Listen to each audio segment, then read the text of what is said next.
नारद जी को एक बार अहंकार हो गया कि मैं काम पर विजय प्राप्त कर लिया हूँ, इसलिए मैं काम विजयी हूँ। और आपको बताऊं, भगवान सबसे पहले अपने भक्त का अहंकार ही नष्ट करते हैं। इसलिए भगवान ने एक योजना बनाई, तो एक नगर बसाया। उस नगर का शासक था शील निधि।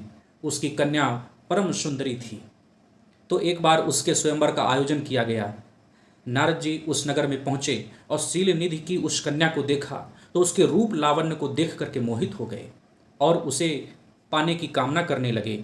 और इस कामना से वो भगवान विष्णु के पास पहुंचे और भगवान विष्णु से निवेदन किया कि आप अपने स्वरूप को मुझे प्रदान कर दीजिए ताकि मैं स्वयंवर में विजयी हो जाऊं। भगवान विष्णु ने नारद जी के मुख को वानर का मुख बना दिया। नारद जी स्वयंवर में पहुंचे तो वहां उपस्थित जितने राजा महाराजा थे सब हंसने लगे, हास परिहास करने लगे। नारद जी को कुछ समझ में नहीं आया। इसके बाद वह कन्या जब वरमाला लेकर के आई तो नारद जी के स्वरूप को देख करके विस्मित हो गई, भयभीत हो गई। लेकिन पास ही में खड़े जब भगवान विष्णु को देखा तो वरमाला ले जाकर के विष्णु भगवान के गले में ही डाल दिया।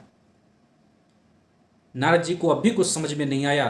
तब जाकर के उन्होंने जल में झांका तो जब अपने चेहरे को देखा तो वानर का चेहरा पाया।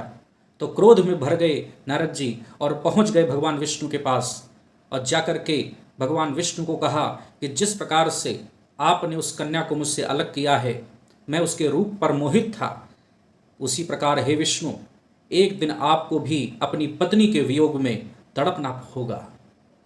आपको पत्नी वियोग का दुख प्राप्त होगा और आपको वानरों की सहायता ही लेनी पड़ेगी। इसी श्राप के कारण भगवान विष्णु जब रामावतार में पृथ्वी पर आए तो त्रेता युग में जब राम बने, पत्नी सीता बनी, तो सीता के वियोग में भगवान श्री राम को कष्ट प्राप्त हुआ।